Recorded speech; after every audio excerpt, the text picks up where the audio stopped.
Welcome back, and thank you for joining us for Experiencing the Land of Jesus. Last week we talked about the church in Nativity and Bethlehem. Yeah, so first of all, this is like the eighth take to do this today. Maybe it's just the been, ninth. yeah, maybe the ninth. I'm not sure where we're at. Last week we were in Bethlehem. She kept pronouncing it Bethlehem. Ham. I'm not really sure where Bethlehem is located, but Bethlehem is in Israel, about 4 or 5 miles south of Jerusalem, and that's where Jesus was born. Right. Yes, that was Bethlehem. Well, today we're going to continue to stay in the West Bank. We're going to travel just a couple of miles from Bethlehem to...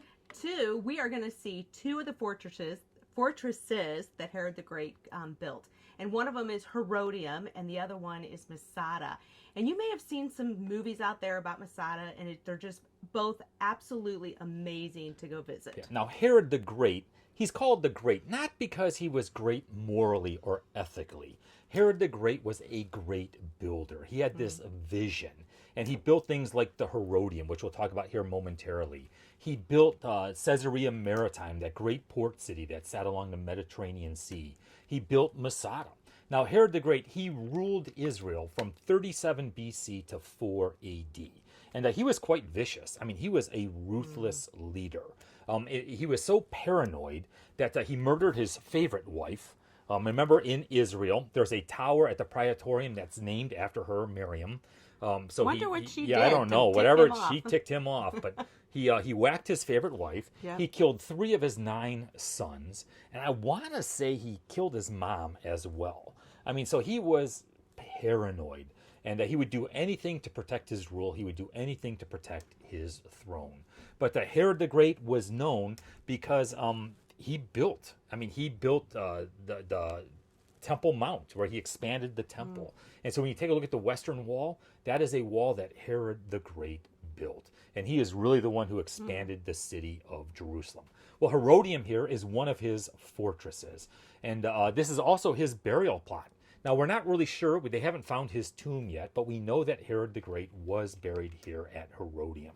And Herodium sits about 10 miles from Jerusalem, and it's on the edge of the Judean Desert. So just to the east, the topography changes dramatically. You go from this kind of lush kind of hillside, green, and it very quickly becomes a desert, rocky kind of region. But Herodium here, this fortress, is a man-made fortress. So he built a fortress, and then in order to hide it, to conceal it, he made it look like a mountain. He put all of this earth around it. And the whole idea was, if a passing army went by, they would not easily know that it was a fortress, that they would just kind of keep on going. But inside this mountain, there is a palace, there are storerooms, there is a whole system of caves and aquifers and storerooms, and it is just absolutely amazing. Now, once again, there's not a whole lot of biblical significance to this, other than the fact, here at Herodium, we found a signet ring. It was in the late 1960s, I think it was 68, 69, that archaeologists found a signet ring. Now get this, they found it, they stored it with the state antiquities, and nobody really examined it. It wasn't until the 2000s that they cleaned it, and they discovered, wow, it refers to Pontius Pilate. Now, this was not necessarily one of Pontius Pilate's rings. It would probably belong to one of his managers. But remember, the signet ring? They would seal an envelope, they would put wax on it, and they would stamp it with a signet ring. Well, that's what this was. But it bore the name of Pontius Pilate. Pretty amazing. Yeah, it is. So it's probably one of his managers who were stationed here at the Herodium. And it's only one of 2 different artifacts that we have that refer to Pontius Pilate. The one is a stone that was actually repurposed as a paver in Caesarea Maritime. When the archaeologists discovered that, I mean, it was actually the very first one they found. They put it in the Israel Museum, where you can actually see it today. And then this signet ring. So only 2 different artifacts that actually refer to Pontius Pilate, the prefector, the Roman ruler of this region back in the days of Jesus. But the Herodium, I mean, this is a long-distance view of Herodium. And at the lower city, you'll actually see this rectangular-shaped area, and that actually is a pool. And in the center, there'll actually have been probably a sculpture or something of that nature, something beautiful that you can look at.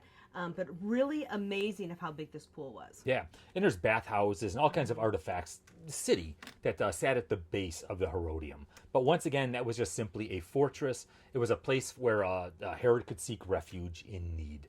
And he had several of those. So we're going to leave the Herodium, and we are going to travel east. We're going to enter into the Judean Desert, heading toward the Dead Sea. And as we said, the topography changes dramatically in a very short period of time. As soon as you leave the Herodium heading east, you hit the Judean Desert. And it's one of the world's smallest and yet most unique desert regions there are. I mean, almost immediately it goes from this green kind of lush hillside to rocks and deserts and crags and crevices and just... It's beautiful.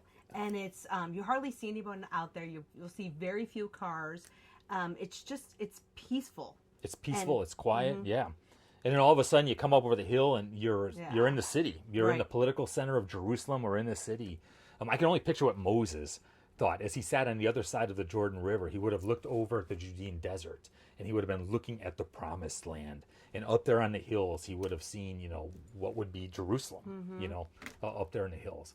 It was in Isaiah chapter 40, being at the 3rd verse, that the prophet says, "A voice of one calling, in the wilderness prepare the way for the Lord, make straight in the desert a highway for our God. Every valley shall be raised up, every mountain and hill made low. The rough ground shall become level, the rugged places a plain. And the glory of the Lord will be revealed, and all the people will see it together. For the mouth of the Lord has spoken." Yeah, what a powerful prophecy, right? Every mountain shall be made low, every valley shall be raised up. Once again, when you look at the Judean Desert, it is a stark contrast to the Judean hills, to the area surrounding Jerusalem. Once again, though, it is absolutely beautiful. Just the ruggedness, the colors of it, it's just beautiful.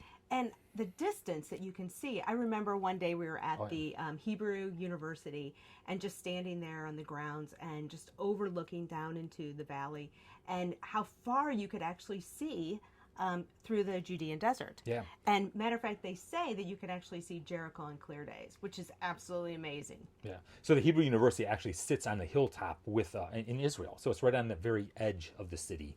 And you can just see the Judean Desert down there there in the foreground. But it's absolutely beautiful. Yeah. So as we go through the Judean Desert, we are descending. And we're descending toward the Dead Sea. And right there next to the Dead Sea is Masada. And Masada is another one of Herod the Great's fortresses. It's when you look at the plateau, so it's this mountain, and on top of the mountain there is a plateau. And that plateau is 1,950 feet long by 900 feet wide. Basically, it's about 23 acres that sit on this mountaintop. And when you look at Masada, you can see the steep the steep edges, the steep hills going up. I mean, it is a natural fortress. But it is out there in the middle of nowhere. To get to the top from the base of it, to get to the top, there's two different ways to do it. It's actually 1,350 feet high. So from the floor to the top, it's 1,350, which is really kind of funny because it's still only 200 feet above sea level. You're one of the lowest places on Earth at this point in time. And you can go up one of two different ways. So when we went as a family, we rented a car, and we weren't on a tour route or anything of that nature. And I think we did like Google Maps or some type of map. I think we did Waze. But the problem with Waze was all the directions were in Hebrew. So I was following Hebrew directions. So that was problem number one. So we found that this one area, so there's two entrances, and the one entrance was actually closer to where we were, so we took that way. It was about an hour and a half drive. And we get there, and there's very few people in the parking lot, but we can see a lot of people up high at the fortress. The fortress, thinking, what have we done wrong? Yeah. And where is the gondola that takes us to the top, which was only about $10? Well, what we found out very quickly was we went into the wrong entrance. So to get to the other entrance, it would have been like a 2-hour drive. You had to go all the way around the mountain to get there. So we climbed up. Bert's Law fashion, that's what we call things, Bert's Law fashion, we walked.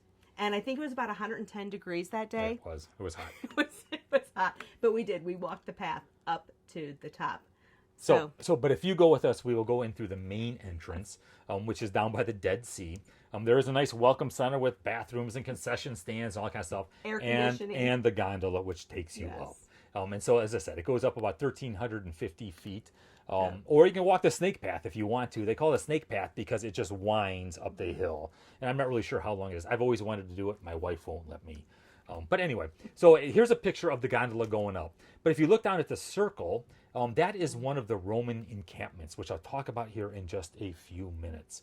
But as I said, Masada was a fortress for King Herod. Now, the Jews revolted against Rome. And the revolt lasted about 8 years before Rome finally had enough. And they finally sent the 10th Legion in, and basically they were going to stop the revolt. They were going to clean up the mess. It was in 70 A.D. that the Romans came into Jerusalem, and they basically leveled everything. And from that point on, they went from hotspot to hotspot, putting down the revolt. One of the last bastions of revolt was Masada. It was about 960 Sicarii. Now, the Sicarii were Jewish zealots. Sicarii, remember those the old movies? You see the knife, that's curved knife, it's kind of wavy. That's a Sicarii knife. Okay, and oftentimes the Sicarii knives, they were hidden in someone's cloak, and they would pull up and they would like kind of stab you quietly, assassinate you kind of thing. And so these zealots, these Jewish zealots, were called Sicarii. Well, they basically went on top of Masada and hunkered down. And between 73 and 74 A.D., the Roman army basically circled the mountain of Masada, and they were going to put down the revolt. So once again, here's a picture of Masada. You can see how steep the hillsides are. There is no direct assault up. If they were tried to go directly up, obviously they would have been slaughtered because the Sicarii, they had the high ground. They had the advantage. Up there were storehouses all over the place. So they had food. They had a water supply. They could have hunkered down for years.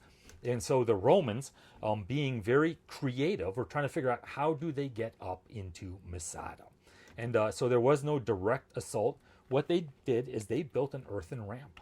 And over the period of a year, basically they built a ramp. And that way they could take their battering rams, they could take their forces, they could go up the ramp and breach the walls of Masada. This is actually the walkway that we walked from the parking lot, which you can't even see in this picture. That is the earthen ramp that the Romans built. Obviously, over the years, it has eroded, so it looks much smaller, but it was much wider, wide enough for them to send the Roman troops up into the ramp to breach the walls. Now, it's amazing. When you're on top of Masada and you're looking down, what the Romans did was, first of all, they built a wall, basically a retaining wall, all the way around the mountain. It's about 4 miles long, the wall was. And it was to stop the Sicarii from fleeing. And then they had guard towers there as well. And very strategically, they placed 8 camps around the mountain. And they divided the forces, they divided the army. And basically, they were strategic outposts that if the Sicarii tried to escape, they were there. The Roman camps were basically square. They were built the same, each and every one of them. They had a protective wall going around them, and they held so many. I actually heard, now the number of Roman soldiers is somewhere between 9,000 and 10,000. But then they had slaves as well, which was about another 9,000 or 10,000. So I hear anywhere between 14,000 and 20,000 soldiers and slaves were there at the assault of Masada against 900 plus Sicarii sitting on top of Masada. Now, Masada was a, it didn't end well. So what happened was the Roman army, they actually breached the walls. And on the day that they breached the walls, the morning that they breached the walls, they came in and everyone on top committed suicide. And so there was only a couple of women and children that survived. But other than that, the Roman soldiers entered, and there was no one there. They all died, and they all gave their lives. They would much rather commit suicide rather than being captured by the Roman army. But once again, so Herod had a palace there. Here's a picture of Masada. Inside that yellow circle is Herod's palace, which once again is amazing. You can walk to all 3 levels. It was a 3-level palace. You go inside the palace. There are still colored walls. I mean, you can just see how beautiful it was. The view was absolutely gorgeous. It is just the architecture and the Yeah. ability of the first century to be able to do stuff like this is just kind of amazing. I think Herod's philosophy was, if you're going to do it big. Yeah, do it big, and, Do it and big. it was. It was. So Masada, as I said, it was a fortress, right? And so on the plains, on the top of the mountain, Herod actually built two protective walls, defensive walls. There was an outer wall and an inner wall. And so even when the Romans did get to the top, it took quite some time to breach the walls. The outer wall with the battering ram was made from stone. It kind of broke easily. The inner wall was made of earth and wood, and the battering ram would just kind of bounce off it. And it took much more for them to get into the inner wall when they finally breached the walls. But Herod, once again, was extremely paranoid. If you take a look at this picture, there were bathhouses up there. I mean, it was an opulent kind of place. The 3 levels of Herod's palace there in the upper left-hand corner.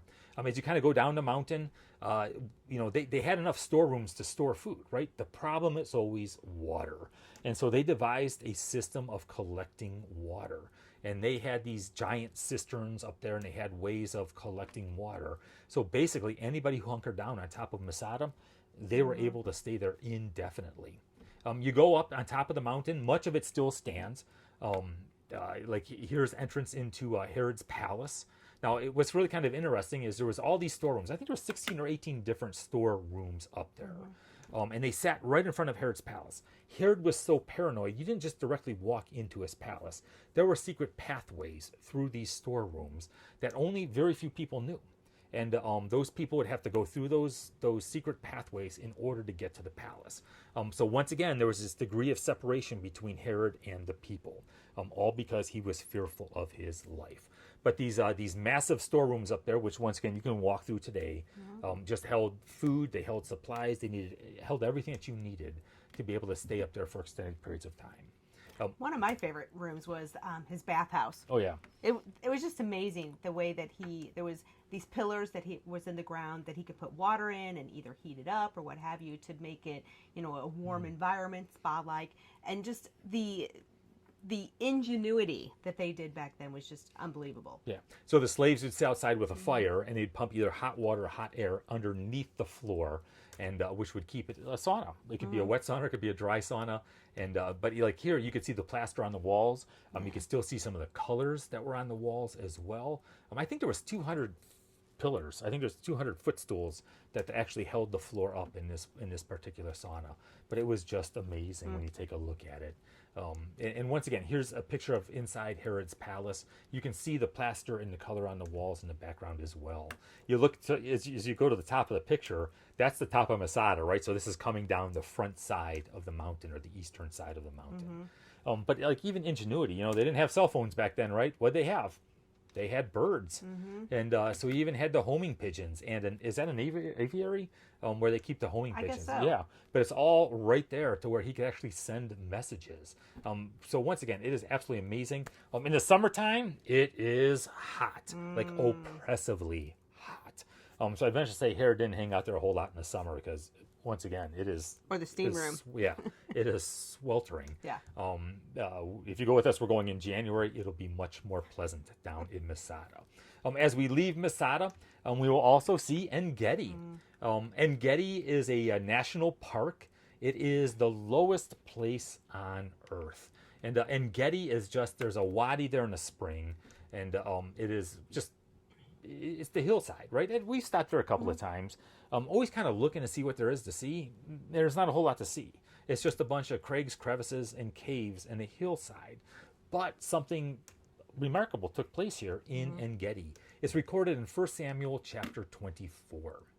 After Saul returned from pursuing the Philistines, he was told, "David is in the desert of En-Gedi."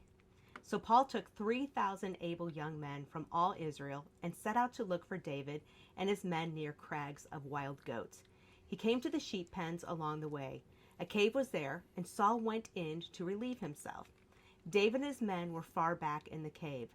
The men said, "This is the day the Lord spoke of when he said to you, I will give your enemies into your hands for you to deal with as you wish." Then David crept up unnoticed and cut off a corner of Saul's robe. Yeah, kind of an amazing story, isn't it? I mean, remember the end of it? So Saul's going potty, And David cuts off a corner of his robe, and David's men were encouraging him to basically assassinate Saul and take the kingship. Remember, David was already anointed king, and David said, no, he's not going to go against the Lord's will.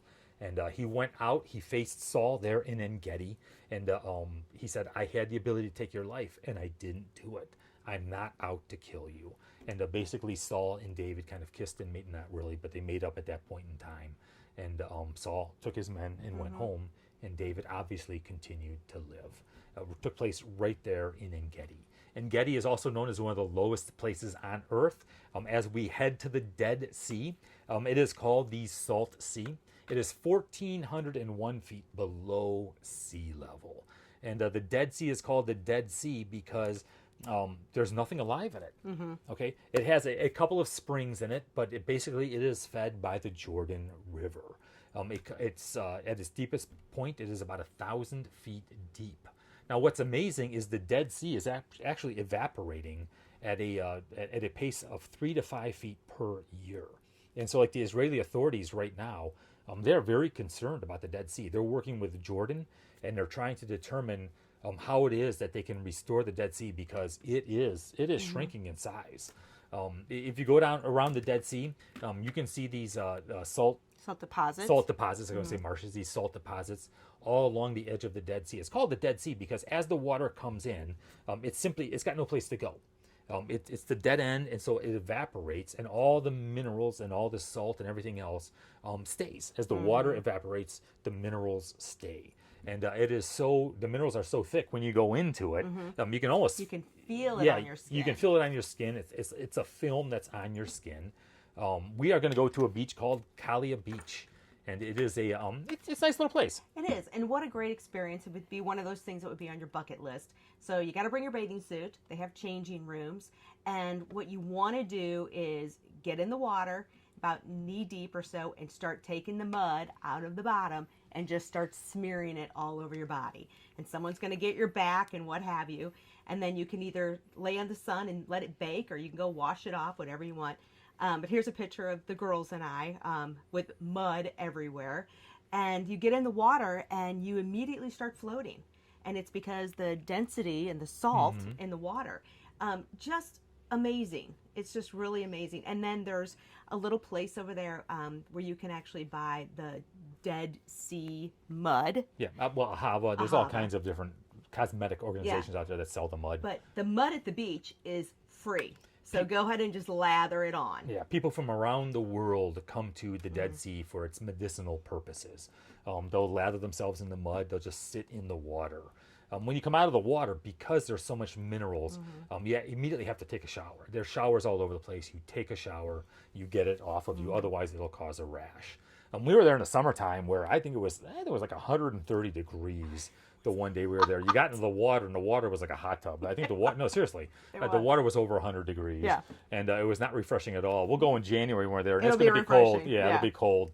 But yeah, I'm still going in. Yeah. I still go in. So when you look at the Dead Sea, that is actually Jordan on the other side of the Dead Sea that you see there. There'll actually be resort towns on the Jordanian side. There's some resort towns here on the Israeli side as well, for people from around the world who just want to float and stay in the Dead Sea. Also, the Dead Sea is, it's the lowest place on earth, right? And the lowest bar on earth is there as well. And so we've been known to stop and have a refreshing Israeli beverage along the Dead Sea as well. Once again, Dead Sea is written about all throughout the scripture, right? And it's just a fascinating place to visit. As I was saying, it's evaporating so quickly that the governments, the Israeli government and the Jordanian government, are trying to figure out how it is that they can save it. And actually, one of the things they're trying to do is determine the exact composition of the Dead Sea, and they were going to man-make it and add water to the Dead Sea, which I think they kind of put that on hold right now. But what's happening is the Jordan River, the water off the Jordan River is being siphoned for agricultural purposes. And so not nearly as much water is coming into the Dead Sea. And so it's just evaporating at a much faster rate now than it ever has throughout history. It's kind of sad. When we hit Calia Beach, you can see where it once was and how far you have to walk to get to the water now. But it's a fascinating place. Yeah. I just want to share a couple other quick pictures with you. First of all, this is the model of the city of Jerusalem. This is found at the Israel Museum, which once again we will visit as well. But just kind of give you an idea of what Jerusalem looked like at the time of Jesus. This would be from the perspective of the Mount of Olives. So that gate right smack in the middle of your picture bottom, that would be Gate Beautiful. And so then there's the temple, and then to the left of it are the teaching stairs, and that would be the old city of Israel, the city of David. This is the Temple Mount that Herod would have built. Herod expanded the Temple Mount, and the walls that you see are the ones that Herod built. Just kind of a fascinating model. I remember the first time I went to Jerusalem, I wish I would have known this model before I went, just to kind of give you a visual picture of how everything sat around it. On the right-hand corner, the upper right-hand corner of the Temple Mount there, that's Antonia Fortress. That's where the Roman soldiers would have stayed. And it stands today as well. And you can go inside, and we'll talk about that here in an episode or two coming up. Next week, we want to encourage you to continue to join us. We are going to delve into Qumran and to the Qumran documents, and we're going to head back up the hill into Jerusalem. Hey, so thank you for joining us. You have a great day. God bless and live love.